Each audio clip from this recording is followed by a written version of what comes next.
ବିରଳ। ତେଣୁ ସମସ୍ତଙ୍କ ପାଇଁ ତାଳି ହଉ। ତାପରେ ଟିକେ ନିତ୍ୟା ସାରଙ୍କ ଷ୍ଟାଇଲରେ ଆରମ୍ଭ କରି ଲେଟ୍ କରନି ଆଉ ପୁଣି ଥଣ୍ଡା ପଡ଼ିଲାଣି ଘରକୁ ଯିବା ଜାଣିପାରୁନ ବୋଧେ। ଏଠାରେ ଉପସ୍ଥିତ ଥିବା ସମସ୍ତ ଗୁରୁ ଗୁରୁଜନ ମାନଙ୍କୁ ମୋର ମା ମାଉସୀ ମାନଙ୍କୁ ଅନୁଷ୍ଠାନର କର୍ମକର୍ତ୍ତା ମାନଙ୍କୁ ଏ ନିତ୍ୟା ସାରଙ୍କର କୋଟି ନମସ୍କାର। ଇଏ ବୁଲୁଥିବା ଚଗଲା ହେଇକି ରୁନାରୁନି କୁନାକୁନି ଟୁନାଟୁନି ମାନଙ୍କ ପାଇଁ 2025 ର ହାପି ନ୍ୟୁ ଇୟର। ନିତ୍ୟା ସାରଙ୍କ ପାଇଁ ଏଇଭଳିଆ ଜଣେ ବିଶିଷ୍ଟ କଳାକାର ଯିଏ ଗୀତରେ ଗୀତରେ ନିତ୍ୟା ସାରଙ୍କ ଅଭିନୟ କରନ୍ତୁ କିମ୍ବା ଘର ଭାଙ୍ଗୁଥିବା ବୁଲି ବୁଲି ନିତ୍ୟ ନା ହୁଅନ୍ତୁ, ଏଇଭଳିଆ ନିଖୁଣ ଅଭିନେତା ପାଇଁ ଗୋଟେ ଜୋରଦାର ତାଳି ହଉ କି ନ ହଉ, ପାଗା ଭାଇ ପାଇଁ ଗୋଟେ ଜବରଦସ୍ତ ତାଳି ହଉ। ଏମିତି ଲୋକଙ୍କୁ ଶୁକେଇକି ତାଳି ନଉଛି ରେ ପାଗନ, ମତେ କାହିଁକି ଏଠିକି ଡାକୁଛୁ? ପଦ ପଡିବନି, ମୁଁ ଯାଉଛି ବସା ଘରକୁ। ହଁ ଯାଅ ଯାଅ ନା ଷ୍ଟାର୍ଟ କର ଆରମ୍ଭ କରିବା। ହଁ ଆଜି କାର୍ଯ୍ୟକ୍ରମ ଷ୍ଟାର୍ଟ କର।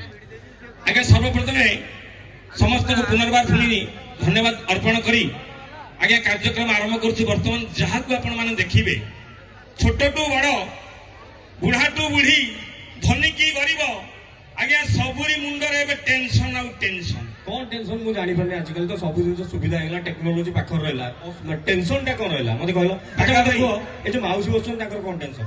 ଏ ଆଗରେ ଯୋଉ ମାଉସୀ ବସୁଛନ୍ତି, ଏ ଯୋଉ ମା ବସୁଛନ୍ତି, ହଁ ମା ଆପଣଙ୍କ ଦୁଶ୍ଚିନ୍ତା ବା ଆପଣଙ୍କ ଟେନସନ ଗୀତରେ କହିବେ ନା କଥାରେ କହିବେ କୁହନ୍ତୁ? ନାଇଁ ତମେ ଗୀତରେ ନାଚି ନାଚିକି ଯଦି କହିଥାନ୍ତ ଭଲ ହେଇଥାନ୍ତା ମତେ ଲାଗୁଛି। କାହିଁକି ନା ଆଜ୍ଞା ଗୀତରେ କଥା କହୁଛି ବୋଲି କିଛି ଲୋକ ଆଜ୍ଞା ମୋ ଉପରେ ଚିଡୁଛନ୍ତି।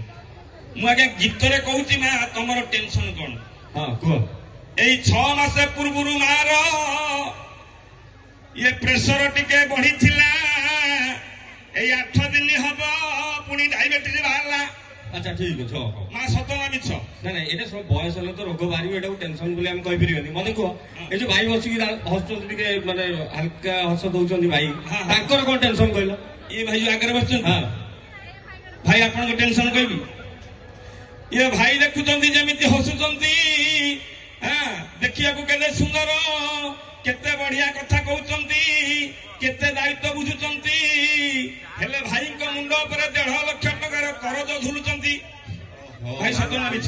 ଆଚ୍ଛା ହଉ ନିତ୍ୟା ନା, ଆପଣ ତ ଗୀତରେ ବହୁତ ଏଣ୍ଟରଟେନ କରାଇ ସାରିଲେଣି ଲୋକଙ୍କୁ। ଆପଣଙ୍କ ଲକ୍ଷ୍ୟତା ଦେଖି ସାରିଲେଣି। ନିତ୍ୟା ସାର ପାର୍ଟ 1 ରୁ ଆରମ୍ଭ କରିକି ପାର୍ଟ 4 ଆଜି ବି ରିଲିଜ ହେଇଯାଇଛି। ତ ମୁଁ ଚାହୁଁଛି ଆଜି ନିତ୍ୟା ସାରରୁ ଟିକେ ବାହାରି ଯିବା। ନିତ୍ୟା ସାର ଘର ଭଙ୍ଗା ନିତ୍ୟା ନା।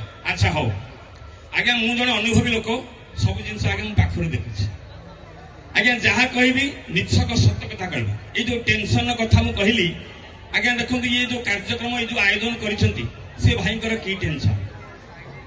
ଆମର ମା ମାନେ ଆସିଛନ୍ତି କାର୍ଯ୍ୟକ୍ରମ ଦେଖିବାକୁ, ତରବର ହେଇ ବାହାରି ଆସିଛନ୍ତି, କିନ୍ତୁ ଭଲରେ ଘରର କବାଟ ଝରକା ବନ୍ଦ କରିଛନ୍ତି ନାହିଁ, ତାଙ୍କର ବି ସେ ଟେନସନ।